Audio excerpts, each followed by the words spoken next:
Now we know what a neural network is. Okay, so the neural network kernel is the covariance function that you obtain from a neural network with one layer. You may have many layers, as many layers as you feel like, okay, with one layer of hidden nodes, okay, and infinitely many hidden nodes, okay, and a sigmoidal transfer function. You need not use a sigmoidal transfer function, but different transfer functions will give you different covariance functions.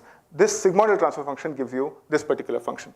Okay, what's important? What's an important takeaway over here is that neural networks, okay, that have a single hidden layer, okay, and with the nodes tending to infinity, okay, they tend to be universal approximators of data, very powerful, modeling tools, okay, for a variety of transfer functions. What is a transfer function? It's the nonlinear function that is applied in the hidden layers, okay. So such neural networks are capable of modeling a wide variety of data very well. Okay, this is proven by Hornick. Okay, and there's a paper by Neil, basically that says that such neural networks, if you were to inject random variables into it, okay, and effectively get random variables out, effectively producing functions, they will tend to a Gaussian process. So a Gaussian process and a neural network are very related. That's something you want to take away from here. Okay, so the covariance function obtained from such a neural network, okay, takes this particular form. Okay, what you want to take out of this is that it is a function of the dot product. That's the thing you need to take away. The bias that I told you that is added to every hidden layer is encoded in this beta. Okay, and then you have those usual length scales that we talked about earlier. Okay, yeah. So apart from that, you have your sigma f and you have your sigma n, just as before. Okay, so when we are learning a GP with this kernel, we need to find that, and these three parameters. That's what we'll be learning from the data. Okay? Now, what do they look like? It's always nice to see them. Okay? The square exponential it looks like this. Take your multivariate Gaussian. We saw the multivariate Gaussian before. Cut it. Okay? The cross section is what this is. Okay? Why this is looking like this is because I'm correlating points in the y-axis with the x-axis. Okay? If I took a single point and I correlated with the entire space of points, I would get a multivariate Gaussian, nothing else. Okay? So it's just a cross section applied all along. Okay? Taken in a 3D view. Okay? What is this? I told you that we apply a sigmoidal transfer function, okay, to the neural network kernel. Okay? So you get the sigmoidal shape. So when you actually have your correlation computed between data points, you will see the sigmoidal shape. Okay? That's what you see. Now, it's very important to note that this area, it saturates, okay? And whereas this correlation pattern dies down.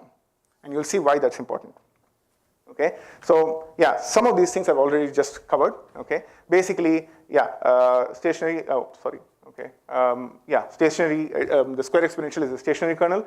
It's isotropic, meaning, so if you have your multivariate Gaussian, okay, if the length scales, okay, if you have that multivariate Gaussian shape, okay, if the Lx and Ly are identical, okay, even if you rotate the kernel, it will remain the same. The shape doesn't change. Okay, till now I was talking about moving it. Now I'm saying that if you rotate it also, it will remain the same. Okay, so that is called rotational invariance or being isotropic. Okay, this happens when the length scales are equal. If the length scales are not equal, then basically what the square exponential kernel is telling us is which, it's capturing broad trends in the data. So it tells you, for example, is my data changing rapidly in X or in Y? Okay. In another context, it might tell us if one particular dimension is more important or less important than another dimension. So imagine if you have a regression scenario where you have multiple factors contributing to your particular outcome. Okay. What this not equal length scales can implement effectively is what's called automatic relevance determination. It tells you which dimensions are more important and which dimensions are less important for the outcome that you're modeling. Okay. Yeah, being basically a Gaussian function, okay, its negative values will not occur.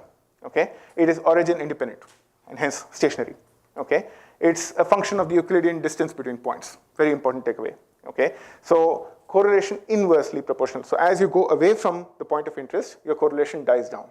Now, that, okay, it actually works to the disadvantage of this sort of a kernel. Okay, because Yeah, I'll show it to you in a practical figure. It will come across very, very clearly. Okay, and it's infinitely differentiable. If you want something which is more capable of handling abrupt changes in data or discontinuities, the Matern is a better alternative.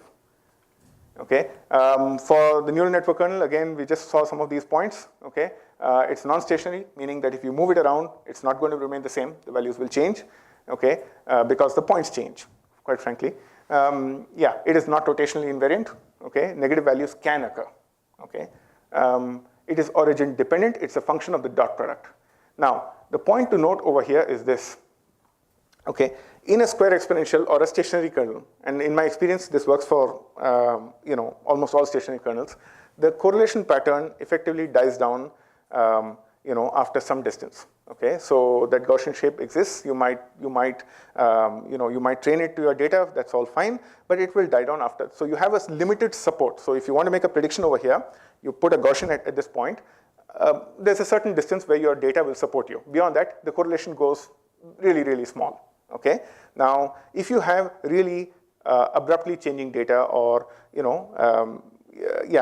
want to be able to influence that data from far away also. So if you have discontinuities, for example, okay, a kernel like this will not be able to use far off points for prediction, whereas a neural network kernel, which actually saturates, okay, because it saturates, it treats all of those points with the same level of correlation, okay, and thereby all of those points are able to influence the point of interest in the same manner.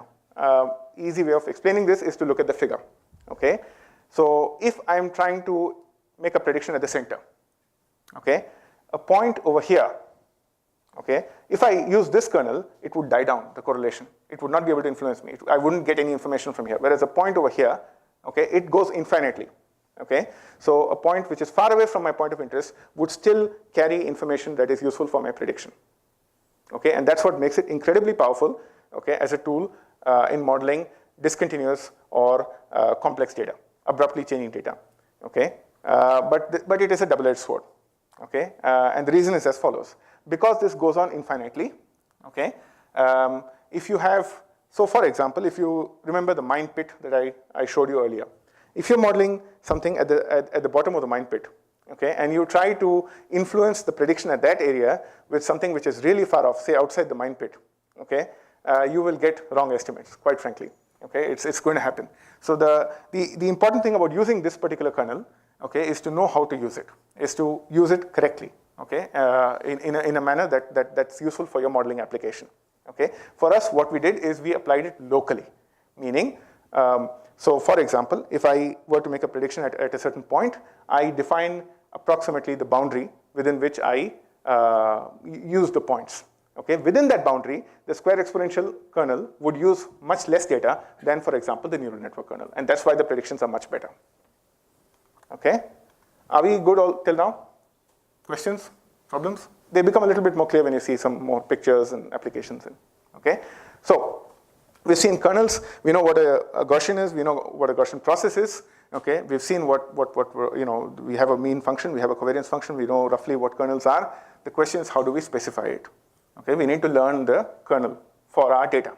Okay, so what we do is called maximum marginal likelihood estimation. Okay, and I'll explain why it's called marginal likelihood. Okay, but essentially, it boils down to finding a set of hyperparameters, meaning Lx, Ly, if you have a neural network kernel, the beta, okay, the sigma f, the sigma n, finding those parameters that maximize the marginal likelihood of observing the training data given the kernel choice. You can choose whatever kernel you want, okay. Given that kernel choice and its associated parameters, maximize the probability of seeing the data that you are training with. That's what you're doing, okay? So you can use any optimizer, favorite tool optimizer that you, any optimization tool that you wish. We were very successful using a combination of simulated annealing and gradient-based, BFJ's quasi-Newton optimization techniques. Now it's not necessary. This is something we used. You don't need to use it. Okay, you can use your own favorite choice, or if there's something newer, go for it, no problem. Okay. If you need an introduction to that, tell me, I'll talk about it afterwards. Okay.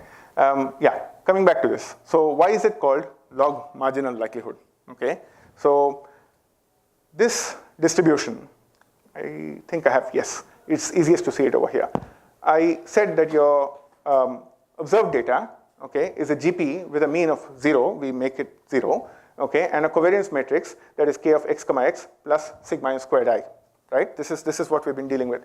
If you just take log on both sides, that z, given x comma theta, the log of this probability, okay, if you specify it, the Gaussian, and you take the log on both sides, you will get this form, okay?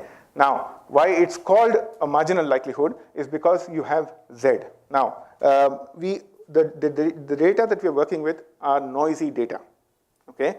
So a GP produces a function value which you contaminate with additive Gaussian noise and you get your observations, okay? The GP outcome, which you don't see, is called a latent function value. It's hidden from you. What you see is the observed value z, okay? You basically assume that my GP produces a function value to which I add the sigma n squared I, and I get the observations that I'm actually seeing, which is what I'm trying to model. Those latent function values, we don't know. The reason this is called a marginal likelihood is because we marginalize or we remove those latent function values, okay? So this z given x comma theta has no dependency on this value, on the latent function values over here, okay? I can show you one other slide, which, does this concept come across clear, the marginal likelihood? Or do you want a little bit more? The marginal likelihood is same as incomplete data log likelihood. Yeah, in a way, yes, okay? So, let me see if I can show you one other slide to make that concept clear. Give me 1 second.